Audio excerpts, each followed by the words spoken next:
Hello friends, welcome to my channel সুপ্রকি মানি। এখন আমি বাংলা ফিল্ম গৃহপ্রবেশের রিভিউ করতে চলে এসেছি, যেটা সপ্তাহখানিক আগে থিয়েট্রিক্যাল রিলিজ পেয়ে গেছে 13 জুন 2025 অনওয়ার্ডস। এই ফিল্মটার ডিরেক্টর, মিউজিক এবং স্টোরি দিয়েছে ইন্দ্রদীপ দাশগুপ্ত। এখানে কাস্টিংয়ে আছে শুভশ্রী গাঙ্গুলি, কৌশিক গাঙ্গুলি, রুদ্রনীল ঘোষ, জিতু কামাল, সোহিনী দি, এছাড়াও আছে স্নেহা চ্যাটার্জি এবং আরও অনেকে। কেমন লাগলো এই ফিল্মটা, এই সব কিছুই তোমার সাথে শেয়ার করবো। So I are we waiting for, let's start with the video. ফিল্মটার ডিউরেশন হচ্ছে 2.5 ঘন্টার কাছাকাছি এবং এই ফিল্মটার গল্পটা মূলত ঋতুপর্ণ ঘোষের যেই সব ফিল্মোগ্রাফি আছে সেখান থেকে ইন্সপায়ার্ড করে তৈরি করা হয়েছে এবং যেইভাবে গল্পটাকে আমাদের কাছে প্রেজেন্ট করা হয়েছে কোনোভাবেই কিন্তু টিজার বা ট্রেলার থেকে বোঝা যায়নি যে গল্পটার টার্ন ওভার এরকম হবে। এই রিভিউর মাধ্যমে আমি কিছু স্পয়লার হয়তো দেবো, তো তোমরা যারা ফিল্মটা এখনও দেখোনি তোমরা কিন্তু স্কিপ করে যেতে পারো এই রিভিউটা।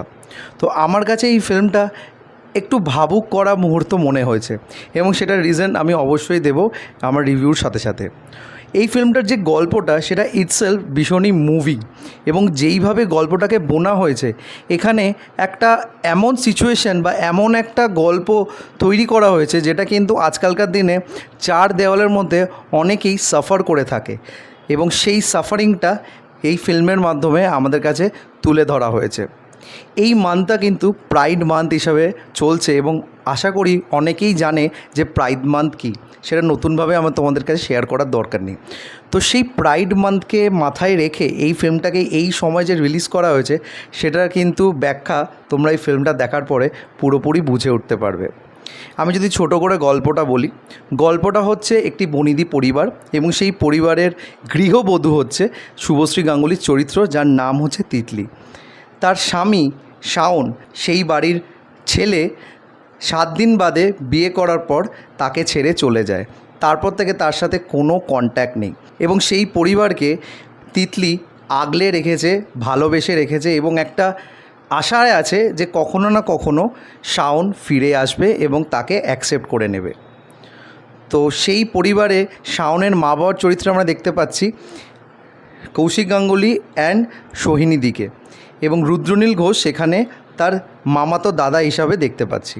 তো সেই বাড়িতে একটা হোমস্টে বিজনেস শুরু হয়েছে, সেই বিজনেসটা সামলাচ্ছে তিতলির চরিত্রটি এবং সেই বিজনেসের প্রথম গেস্ট হিসাবে জিতু কামলের চরিত্রটি সেখানে আসে এবং আসার পরে কী তোলপাড় তৈরি হয় এবং তার আসার কারণ কি সেই বাড়িতে, সেই সব কিছু বিষয় জানতে গেলে তোমাদের এই ফিল্মটা দেখতে হবে না। এই ফিল্মের মধ্যে LGBTQ কমিউনিটির একটা বার্তা দেওয়া হয়েছে এবং যেই বার্তাটা এখানে দেওয়া হয়েছে সেই বার্তাটা কিন্তু ভীষণই প্রাসঙ্গিক আমার মনে হয়, বিকজ এরকম অনেকজন আছে যারা কিন্তু সমাজের ভয়ে নিজের আইডেন্টিটিটাকে সামনে নিয়ে আসতে পারে না এবং তারা ডুয়েল লাইফ লিড করতে গিয়ে অনেক লাইফস কিন্তু নষ্ট করে দেয়। এখানে সেই জিনিসটাকে তুলে ধরার চেষ্টা করা হয়েছে এবং যেইভাবে সেই অকারেন্সটা আমাদের সামনে নিয়ে আসা হয় একদম ক্লাইম্যাক্সে গিয়ে, সেটা কিন্তু অবশ্যই তোমাদের নজর কাড়বে, অ্যাটলিস্ট আমার তো কেড়েছে। এবং যেইভাবে এই পুরো টেনশনটাকে একদম শেষ অবধি বই নিয়ে গেছে, সেটার জন্য চিত্রনাট্য একটা বিশাল বড় প্লাস পয়েন্ট। দেখো, আমি কিন্তু ইন্টারভেলে বুঝে গেছিলাম যে কি হতে পারে, বিকজ যেই সব সিনস চলছিল সেখান থেকে একটু হলেও আমি গেস করে নিয়েছিলাম যে কি হতে পারে। তবে সেটাকে যেইভাবে আমাদের কাছে তুলে ধরা হয়েছে সেটা কিন্তু ভীষণই সুন্দর এবং যেই সিনেম্যাটিক ওয়েতে সেটাকে তুলে ধরা হয়েছে সেটা দেখতে কিন্তু থিয়েটার্সে বেশ ভালো লাগবে। এই ফিল্মটাকে আমি যদি বলি ইটস আ সিনেম্যাটিক এক্সপিরিয়েন্স, সেটা কোনোভাবে কিন্তু খারাপ বলা হবে না। যেইভাবে ফ্রেমসগুলোকে ক্যাপচার করা হয়েছে এবং যেইভাবে এক একটা সিনসকে আমাদের কাছে ফুটিয়ে তোলা হয়েছে সেগুলো পুরোপুরি একটা পোয়েট্রি ইন মোশন মনে হবে এবং এরকম সিনেমাটোগ্রাফি আমি রিসেন্ট টাইমসে রাশে দেখেছি এবং এই যে সিনেমাটোগ্রাফিটা যেটা আমি এই ফিল্মটায় দেখতে পেয়েছি গৃহপ্রবেশে, সেটা নিঃসন্দেহে বোঝাই যাচ্ছে ঋতুপর্ণ ঘোষকে মাথায় রেখেই তারা তৈরি করেছে এবং এখানে যেই বার্তাটা দিয়েছে, যেটা আমি আগেও বললাম, সেই বার্তাটা কিন্তু অবশ্যই তোমাদের মনে একটা দাগ কাটবে, স্পেশালি যারা এরম টাইপের লাইফ লিড করে থাকে বা এরম টাইপের কোনো সিচুয়েশনের সাথে অ্যাকোয়েন্টেন্স আছে, তারা কিন্তু ভীষণভাবে সেটা বুঝতে পারবে। তো এইখানে জিতু কামালের যে চরিত্রটা, সেই চরিত্রটার যে ভাঁজটা, সেটা কিন্তু আমার বেশ ভালো লেগেছে এবং সেটা একদমই স্টিরিওটিপিক্যাল ওয়েতে কিন্তু দেখানো হয়নি, সেটা ভীষণ ভালো। এবং যেইভাবে জিতু কামাল তার ক্যারেক্টারটাকে এগিয়ে নিয়ে গেছে, মেঘদূত চরিত্রের নাম, সেটা কিন্তু ভীষণ soft, sober, at the same time ভীষণ কাম, এবং সেটা পুরো ফিল্মের মধ্যে একটা অদ্ভুত অ্যাম্বিয়েন্স তৈরি করে উইথ শুভশ্রীস ক্যারেক্টার, যে চরিত্রটার নাম হচ্ছে তীর।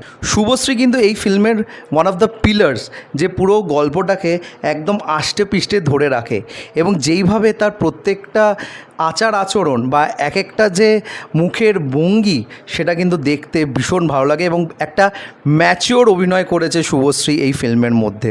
কৌশিক গাঙ্গুলিকে কিছু নতুনভাবে বলা দরকার নেই, সে অভিনেতা বলো বা পরিচালক বলো, দুটো ক্ষেত্রে সে কিন্তু নাম্বার ওয়ান, এবং সেইভাবেই কিন্তু সে এই ফিল্মেও বেশ ভালো একটা স্ট্রং পারফরমেন্স দিয়েছে। সোহিনী দিও বেশ ইমপ্রেসিভ।